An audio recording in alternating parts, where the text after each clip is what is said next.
Over the past month or so, the vast majority of stocks have rebounded from their lows. But some truly great names are still way off their highs. Take Cava Group, the Mediterranean restaurant chain that I've been recommending for the past 18 months, because I think it's a tremendous regional to national growth story.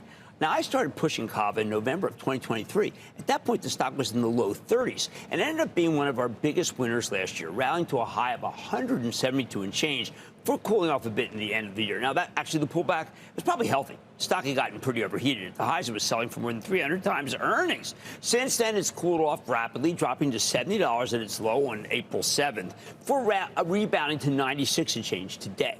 By the way, I doubled down on this one, was trading at 77 mid-March. Why? Because it just seemed too cheap to me versus growth rate. And throughout this roller coaster experience, Cava's kept putting up excellent numbers while growing its store base across the country, revamping its loyalty program. The story never derailed in the first place, even though the stock sold off hard. So it has been heartening to see this one rebound more than 40% from its April lows through last night's close. But after the close, Cava reported this is difficult. Wall Street wasn't too thrilled, even though I thought the quarter was very strong. Let me explain. The company posted 10.8% same-store sales growth. That is terrific. But analysts were looking for 11%. That was fueled by 7.5% traffic growth, which allowed Cava to put up a modest revenue beat.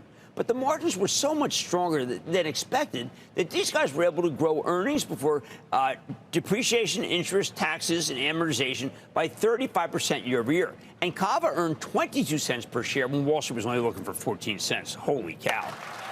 With the strong first quarter results, Cava also raised its full-year forecast for net new restaurants openings by 2 units and took its adjusted EBITDA forecast up by $2 million.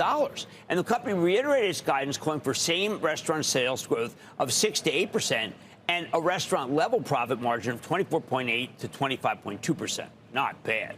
In the first quarter, Cava opened 15 net new locations. Good. I don't want to open them too fast, including its first restaurant in Indiana, bringing the company's footprint to 26 states and the District of Columbia. They also expanded their presence in Florida by entering the greater Miami area. Think about how much room they have if they just got to Miami. Looking forward, management said they're excited to continue expanding across the Midwest and Mid-Atlantic, with entries into Detroit and Pittsburgh coming very soon. Longer term, Cava says it, and I'm going to quote, well on its way to its goal of at least 1,000 restaurants by 2032, end quote. That's up from 382 locations right now. Good flight path. On the menu innovation front, management spoke about Cava's new Spice World campaign for this upcoming summer, which includes the recently debuted hot harissa pita chips and 2 new bowls. Company also spent a lot of time talking about a marketing campaign with a new character named Peter Chip, whose birthday was on National Pita Day, March 29th, when Cava gave away free pita chips for the loyalty program members. Frankly, I found it a bit silly, but then again, I'm clearly not the core audience they're trying to appeal to, although there was one right down the block today I saw was just completely packed. Here's the important point. CEO Brett Schulman explained that, and I'm going to quote again, by aligning the promotion with a branded holiday and social storytelling, we saw increased reach, record high app traffic, and over 130% more rewards redeemed than originally anticipated. It's a launch we're excited to build on in the years ahead, end quote. So yeah, Peter Chip might sound stupid to you, but Cava's clearly finding success with its marketing and its loyalty program. I guess dad jokes are back in. Speaking of the loyalty program, Cava's seeing great progress since the big update last fall. On the conference call, Schulman noted sales through the loyalty program were up 340 basis points as a percentage of total revenue, with total membership now approaching 8 million members.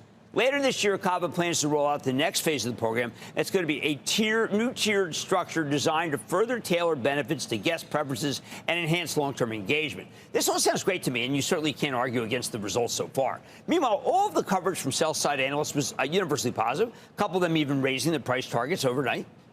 This wasn't a perfect quarter, but in my view, it was a real good one. Certainly better than a lot of the other restaurants that follow. Yet, after some choppy overnight trading, the stock ultimately pulled back today, finishing the session down over 2%.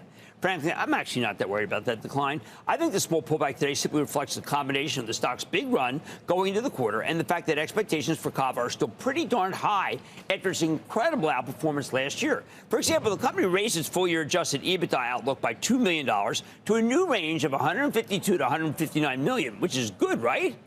Well, unfortunately, that only brought the guidance closer to consensus EBITDA forecast, which stood at $159.7 million as of last night's close. The new numbers, again, still a little light. They reiterated the same restaurant sales growth outlook of 6 to 8%. That also fell a bit below the consensus estimate, which sat at 8.4% heading into the quarter. In other words, the consensus estimates for Cava were already above what the company itself is promising.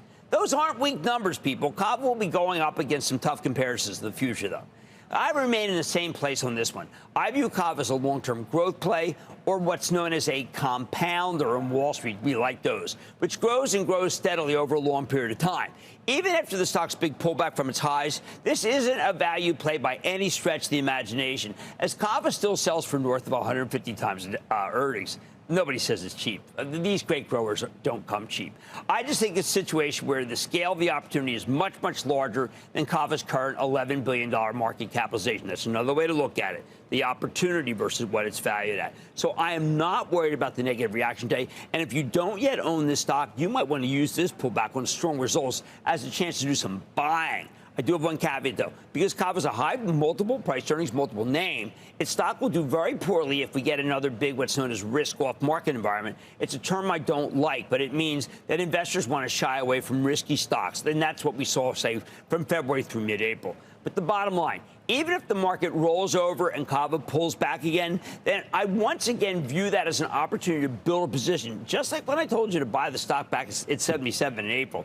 Despite the hand-wringing about the economy, I've not seen anything to make me believe that Cava can't still become the great next story. And I'm talking about, yes, when we talk about restaurants, maybe the next Chipotle. As long as the regional and national expansion is on track, and it is, this one should have plenty more upside. Great opportunity here. Now we're going to go to Elaine in my old home state of Pennsylvania. Elaine. Hello, Cramer. How you doing? I am doing well, Elaine. How about you? Very good, very good. I'm coming from New Hope, PA. Well, I got to tell you, you're 10 minutes from my place in Pennsylvania, and I like New Hope aplenty. My daughter's there right now. What's happening? Well, I want to know about what to do with Netflix. Well, you know what? When you have a stock like Netflix, you got to do two things. One is you got to take out your cost basis, which allows you to be able to play with the house's money.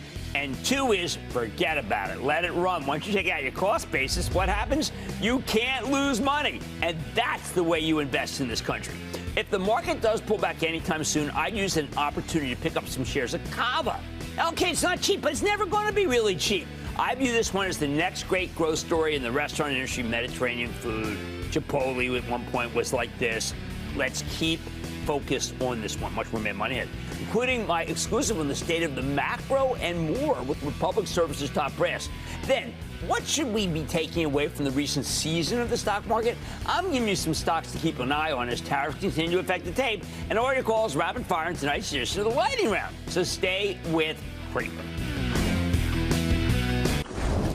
Don't miss a second of Mad Money. Follow @Jim Cramer on X. Have a question? Tweet Cramer. #MadMentions. Send Jim an email to madmoney@cnbc.com or give us a call at 1-800-743-CNBC. Miss something? Head to madmoney.cnbc.com.